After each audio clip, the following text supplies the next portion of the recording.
안녕하세요. 반갑습니다. 오늘 참 행복한 날입니다. 하나님께서 저와 여러분의 가정에 준비하신 하나님의 은혜와 평강이 넘쳐나기를 예수님의 이름으로 축복합니다.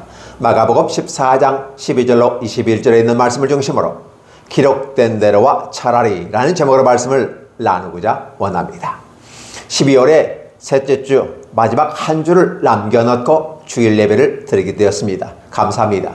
한 해 동안 함께 해주셔서 감사하고 하나님의 말씀으로 받아주셔서 감사드립니다.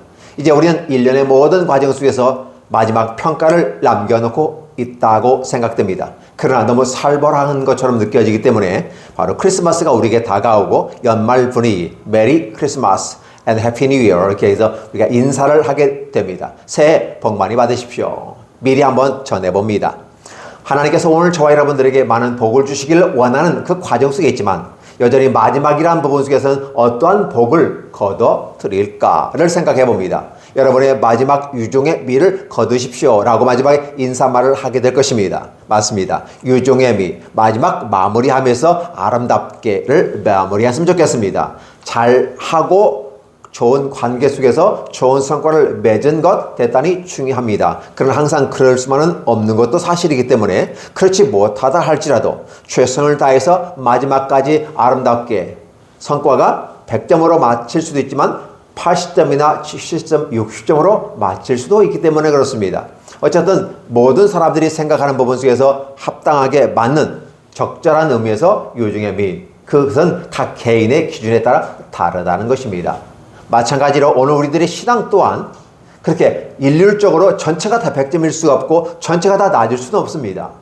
먼저 믿은 사람이 있고 나중 믿은 사람이 있고 또 나중 믿은 사람이 먼저 앞서가서 좋은 점수를 받는 사람도 있고 또 먼저 믿었지만 점수가 낮은 사람도 있습니다. 우리가 이런 것들을 주님의 말씀에 비추해 보아할 때 결국은 각자 현 위치에서 자신이 심은 결과를 따라 얻는 충분히 기여한 것에 따라서 열매를 맺는 세상적 1차적인 기준 쪽에서 바라보는 것도 있지만 2차적인 기준 속에서는 하나님의 은혜가 우리에게 얼마만큼 임하였는지를 수용성을 가지고 바라보고 하나님의 나라를 우리 마음속에 모셔드리면서 우리는 하나님의 은혜가 우리에게 어떻게 임하였는지를 보는 것 또한 중요한 부분입니다. 오늘 성경 본문에 두 종류의 사람이 나온다고 이야기합니다. 이 얘기는 달락달락 끊어서 이야기하기 때문에 연속성을 가지고 있는 부분과 함께 연결시켜보는 것도 좋을 것 같습니다. 이제 예수님의 제자라고 하는 사람이고 똑똑하고 잘난 사람이 하나 있었습니다. 우리는 그걸 가룟유다라고 정해 보았습니다. 또한 여인이 있었습니다. 즉 남자와 여자를 비유하는데 꼭 남자와 여자의 어떤 차별을 얘기하는 것이 아니라 당대에는 여자가 사람 취급받지 못한 상황이었는데도 불구하고 한 여인, 그것도 어떤 그 여인이 아니라 이름 없는 한 여인 이렇게 표현하고 있어요.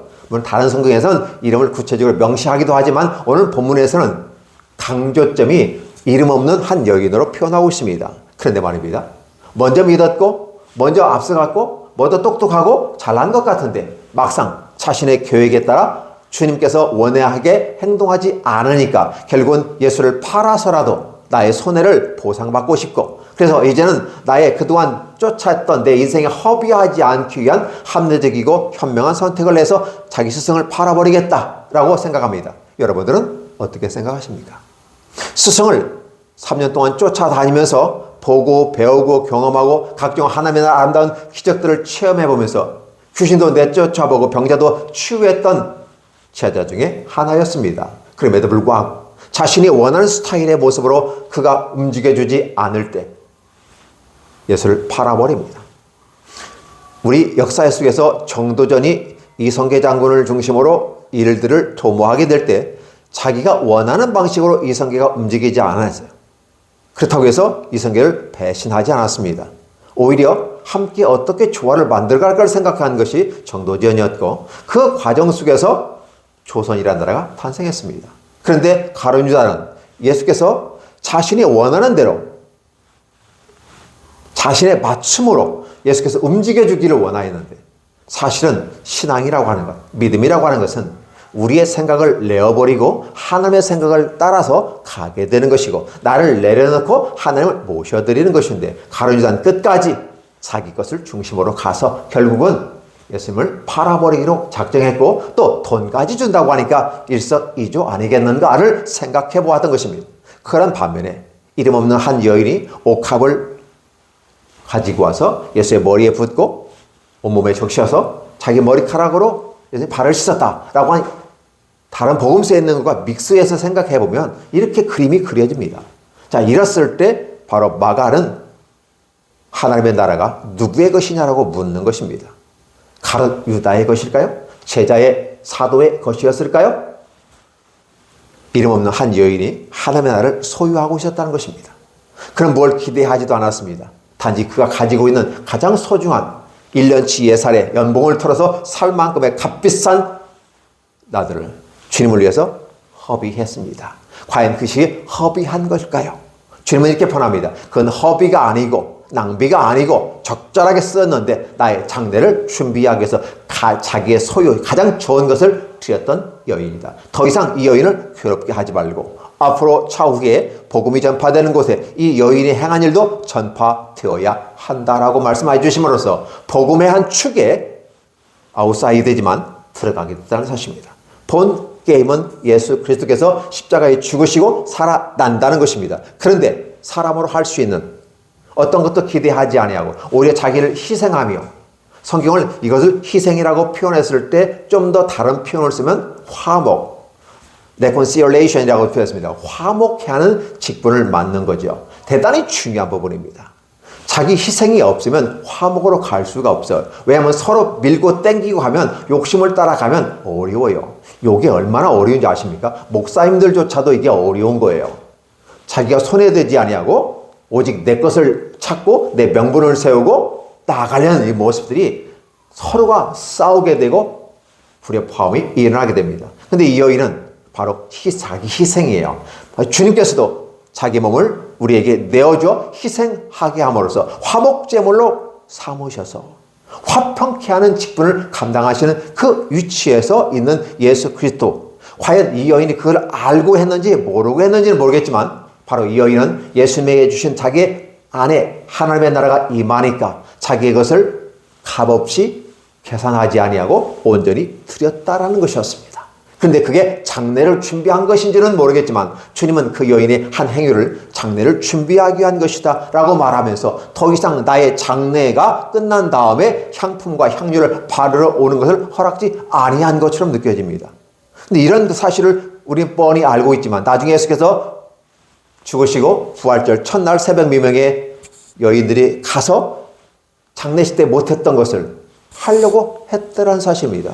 뭔가 뒷북 치는 것 같습니다. 우리는 새벽 미명에 쫓아가서 예수님에게 향품이라도 바르고 향료를 발라서 제 모습으로 장례를 치르려고 했던 것 같이 느껴져서 굉장히 인간적인 차원에서는 아름다운 일이지만 이미라도 이 여인이 옥합나들을 깨어 부음으로써 장례를 준비했던 모습들, 그러니까 주님께서 죽으심에도 불구하고 그런 걸 하지 않아도 됐었던 일은 아닌가를 생각해 봅니다. 이렇게 두 가지를 대조하면서 얘기합니다. 하나님의 나라가 누구에게 임하였습니까? 하나님의 나라가 누구에게 임하였습니까? 바로 한 여인입니다. 이름도 없습니다. 특정 어떤 사람도 아닙니다. 단지 은혜를 받았고 그 마음에 하나님의 임한 사람이에요. 바로 하나님의 나라는 오늘 이와 같이 우리에게 임한다라는 사실을 얘기하고 있으면서 자, 그렇다면 결국은 예수께서 십자가에 못 박혀 죽으시게 가는 장례를 준비하는 그러니까 유월절과 무교절 때쯤에서 그걸 준비했다. 제자들이 준비하였는데 앞선 설교에서는 이렇게 표현했습니다. 예수님의 신성이 드러났다. 너희가 가서 한 유월절을 준비한다고 하느니까 내가 너에게 말씀하거니와 한 사람을 만나는데 그가 물동이를 지고 갈 거다. 그 사람을 따라가서 그러면 그 주인에게 가고 그 주인에게 말하라. 나와 내 처자들이 함께 먹을 유월절을 지킬 수 있는 공간을 내어놓아라. 이렇게 했을 때 그 말씀대로 그대로 되었다는 것입니다. 그리고 12제자를 데리고 와서 유월절과 무교절 지켰다라는 사실이죠. 이것은 어떻게 보면 마지막 유월절과 무교절이었을 수 있습니다. 관례적으로 했다라는 때는 종교적인 모습으로 했다라고 표현을 볼 수 있습니다. 왜냐하면 종교적이라는 말을 썼을 때는 이게 구약적인 개념이 커요. 과거에 주어진 일들을 오늘도 하고 앞으로도 하게 될 것입니다. 그런데 예수께서 이 땅에 오셔서 새로운 시대, 패러다임이 바뀐 시대가 열려져요. 구약의 하나님의 나라가 바로 예수 그리스도에서 신약의 하나님으로 나타날 때 패러다임이 바뀌어버린다는 사실입니다.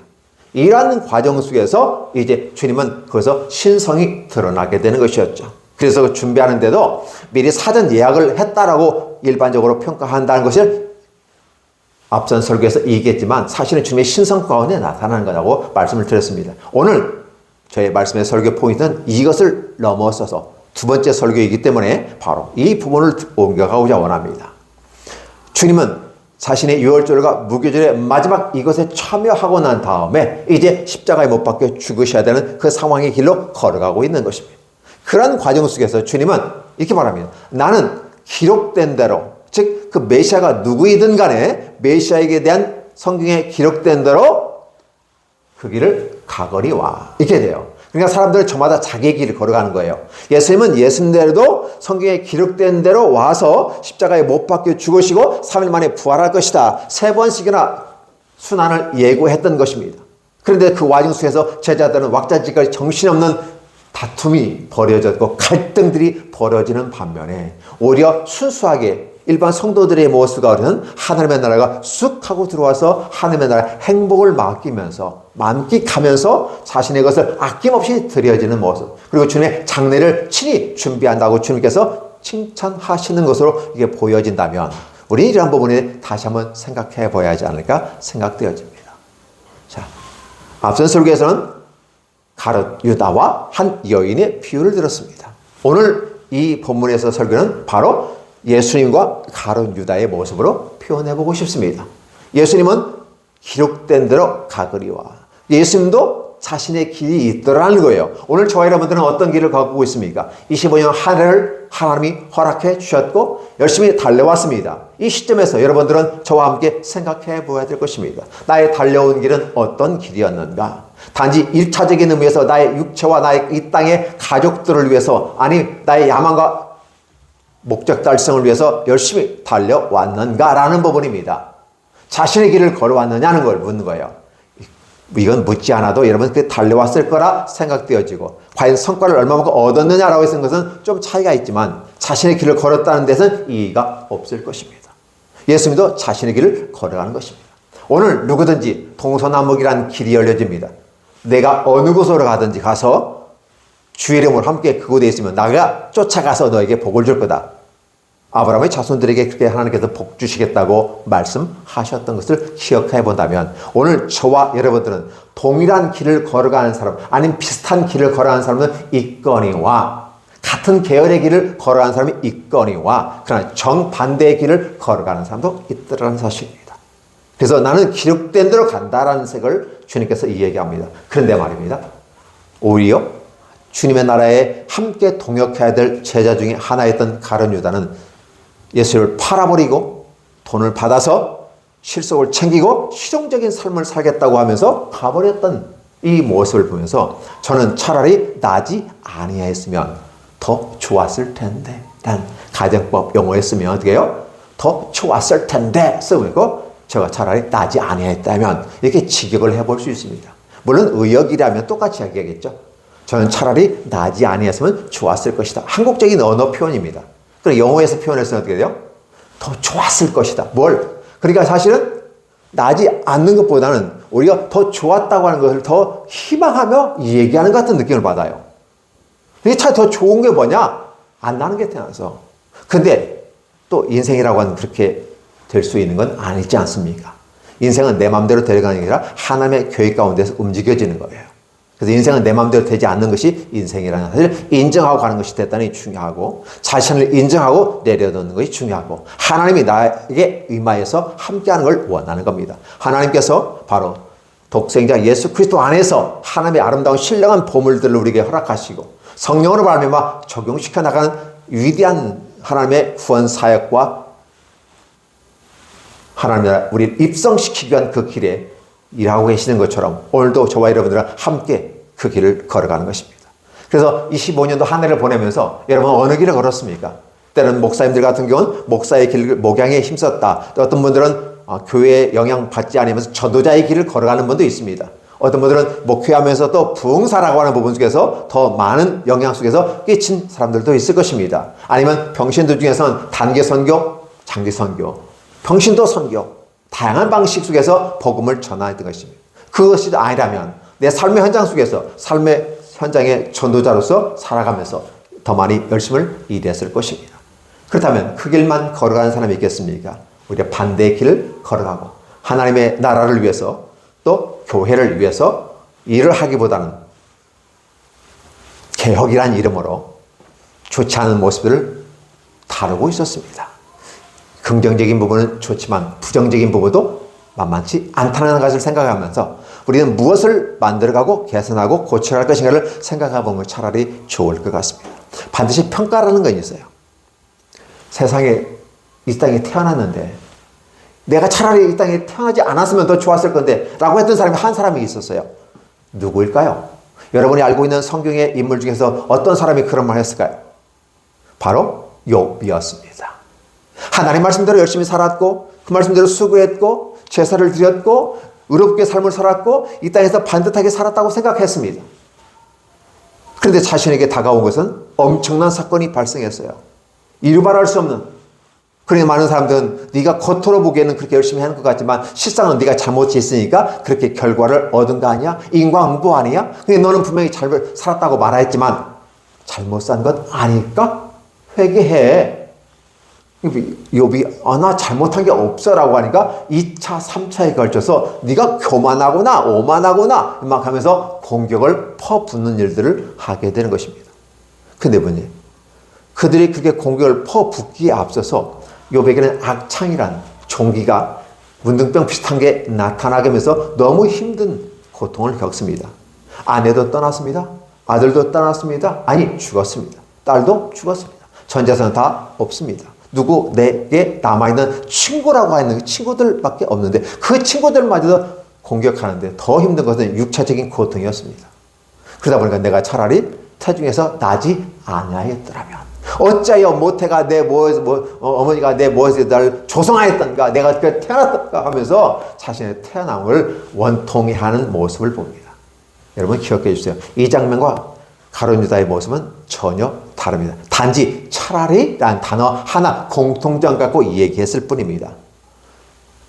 욥은 정상적인 걸어갔습니다. 보통 사람보다 탁월한 삶을 살았습니다. 그럼에도 불구하고 이 땅에 완벽한 인간이 없음을 욥을 통해서 우리에게 알려주면서 바로 완벽한 인간은 이 땅에 없다. 모든 인간 다 죄에 치우쳐 있고 그래서 원망과 하나님 앞에 이 원망 자체가 또 죄거든요. 어쩔 수 없잖아요. 원인도 모르고 이유도 모르고 왜 그런지도 모르고 인생은 때로 그렇게 살아가는 것 같습니다. 하나님이 계시면 과연 그리할 수 있단 말인가 하면서 많은 사람들이 하나님 있으면 목을 비틀어 버리겠다. 어떤 사람이 이렇게 말을 했다고도 얘기합니다. 엄청난 신성 모독인 것이고 하나님에 대한 성령 회방죄가 되게 되는 것입니다. 결코 용서받지 못할 일들을 하게 됩니다. 물론 얼마만큼 화가 나면 그렇게 얘기했을까를 생각해 보는 것입니다. 욥보다 화가 납니까? 우리는 하나님에 대해서 입을 다물라. 긍정적이고 믿음의 찬말, 아름다운 찬양의 모든 감사의 말은 얼마든지 하나님께 드릴 수 있으나 부정적이고 하나님을 거역하는 이 일들은 심으면 심을수록 손해가 되고 인생이 파탄나게 될 것입니다. 저는 이러한 일이 여러분에게 없기를 예수님의 이름으로 축원합니다. 그러나 때로는 3.4%의 사람에게 무리에 해당, 가룟 유다의 급에 해당되는 사람들이 있고 그들은 자신의 야망과 욕망을 따라서 하나님의 나라를 대적하고 거부하며 복음을 무시해버리는 사건들이 발생합니다. 하나님께서 우리를 사랑하셨다고 말합니다. 언제 우리를 사랑하셨을까요? 라고 따지고 듭니다.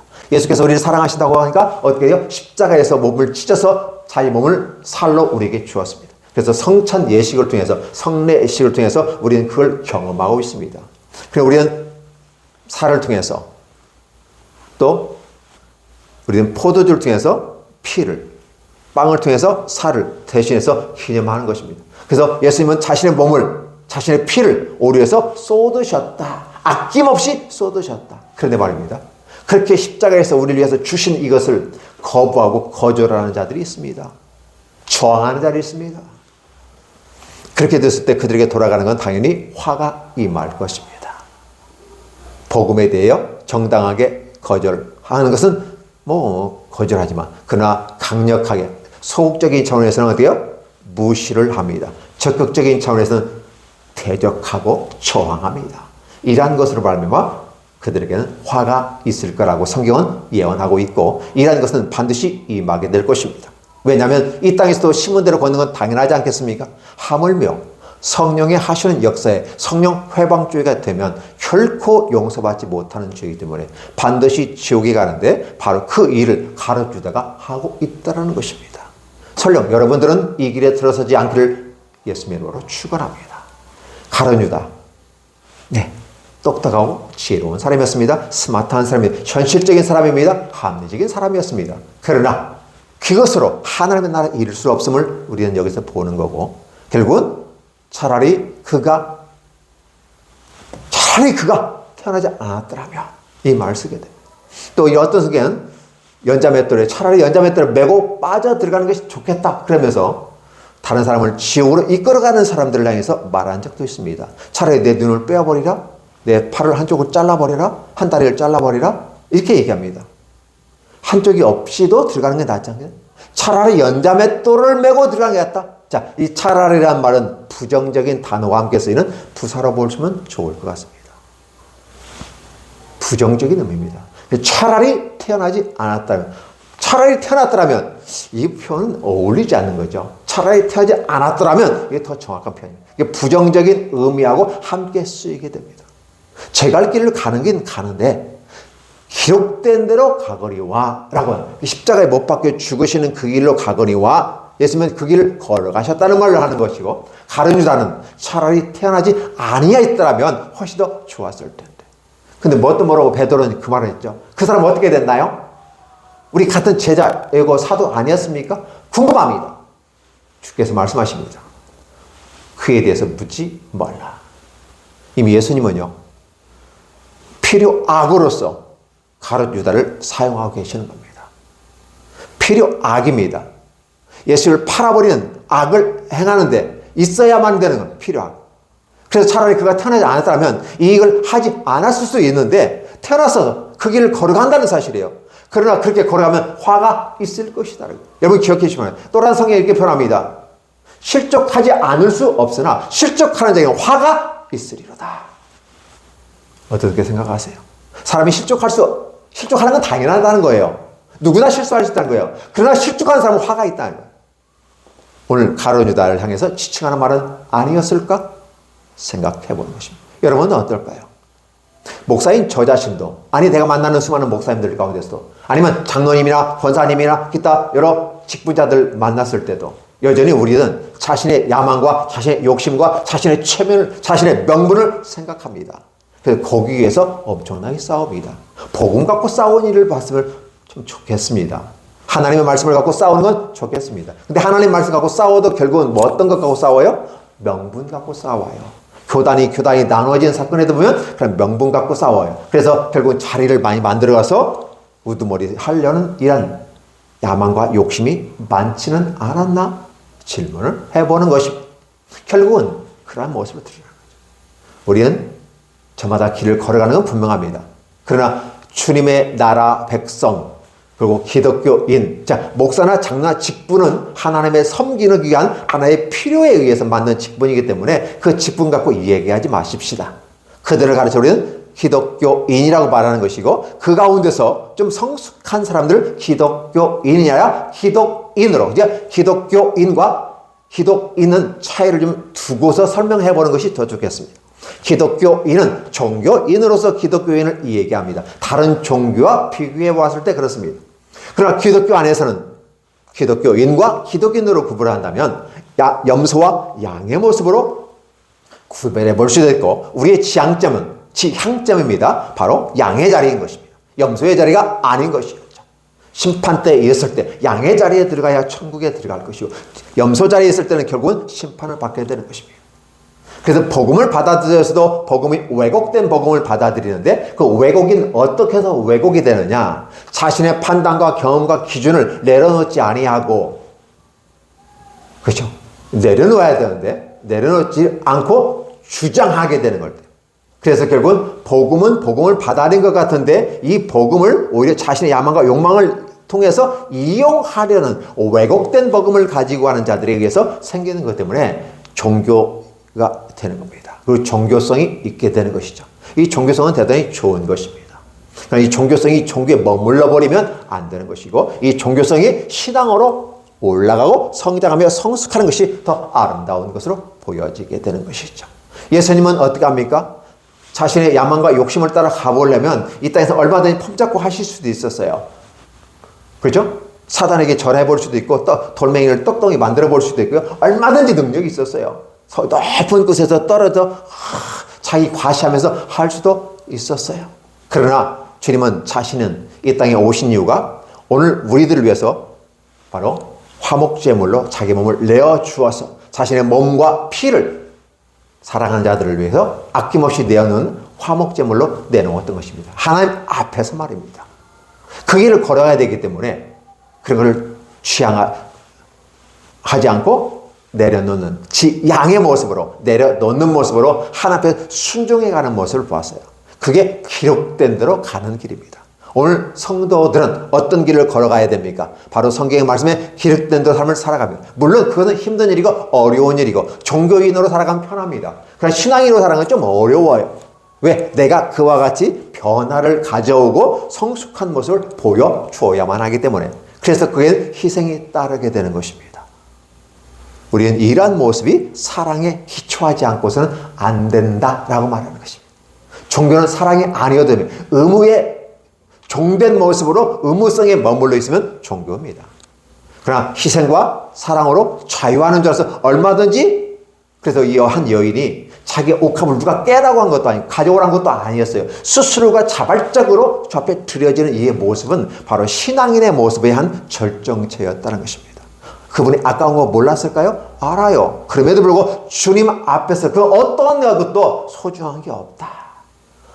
나 자신 자체가 다 주의 것이고 내게 맡겨진 것을 통해서 주 앞에 드릴 수 있다고 하는 그 자체가 소중하다고 판단했던 여인의 모습은 너무 멋있는 거예요. 이게 바로 기독교인의 삶을 살아가는 아름다운 모습은 아니었나? 저는 그렇게 살기를 소원해 봅니다. 또 함께 동의하신다면 저와 여러분이 이 길에 함께 가기를 원합니다. 자, 결국은 예수님은 기록된 대로 말씀에 순종하며 갔거니와 그러니까 주님은 어디예요? 하나님의 아들로서 나중에 심판자로서 하나님 보좌 우편에 올라가셨다가 내려올 때 심판주로서 오시게 됩니다. 주님은 태초에는 창조주의 모습으로 이 땅의 모든 걸 만드셨던 하나님이라면 노아의 방주 때는 구원자의 모습으로 오셨다면 이제 재림하시는 예수님은 심판주로 오시게 될 때 반드시 그 책임을 묻게 된다는 것입니다. 감정적으로 판단하는 것이 아니라 바로 믿음의 행위로 믿음으로 맞은 어떠한 모습으로 하나님의 나를 받아들였는가라는 것을 보게 되는 것이죠.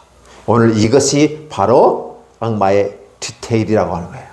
그 미세한 섬세점이 똑같은 종교 이름으로 항한 행위를 할지라도 과연 종교 쪽에 머무르는가 신앙의 모습으로 머무르는가 끝은 분명한 차이가 납니다. 그러나 가운데 지점에서 종교와 신앙의 가운데 지점에서 악마의 디테일이 발생하면서 다 거룩하고 멋있는 것처럼 보이지만 거기에는 분명한 선이 구별선이 있습니다.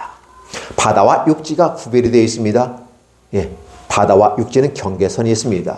바다가 아무리 힘이 세게 파도를 몰아친다 할지라도 육지를 넘어오는 것은 재앙입니다. 그 경계선을 넘어오지 말라는 거였어요. 넘어오는 순간 망가집니다. 마찬가지입니다. 종교와 신앙도 그 경계선이 있습니다. 이걸 넘어서 버리면 끝까지 종교가 지배하면 재앙이 되는 겁니다. 그러나 신앙이 종교를 넘어서 버리면 축복이 되는 것입니다. 우리는 이러한 것들을 한번 알고 이해하며 이런 관점으로 성경을 해석하고 바라보는 건 더 합리적이라고 생각되어집니다. 자, 예수님은 기록된 대로 그 길 가는 제 갈 길을 갔습니다.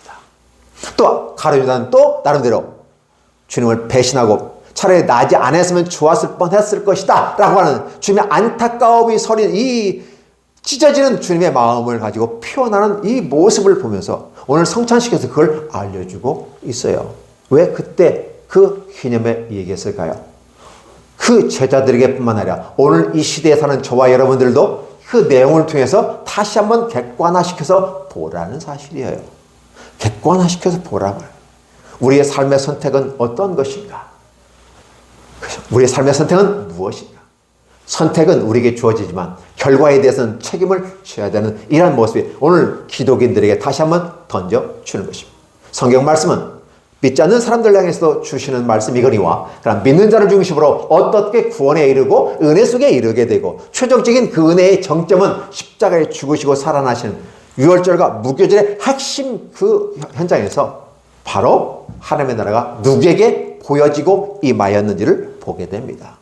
똑같이 하나님 말씀 듣습니다. 똑같이 예배를 드립니다. 똑같이 신앙생활합니다. 종교생활합니다. 누구는 신앙인이고 누구는 종교인입니까? 누구는 은혜 받고 누구는 제대로 하나님의 나라가 임하였는데 누구에게는 지옥으로 가는 그 길이에요. 제 갈 길로 가고 차라리 나지 않았으면 더 좋았을 뻔했다는 이 말을 듣는 사람이 있다고 하는 이 아픈 상황을 주님은 오늘 저와 여러분들에게 보여주는 겁니다.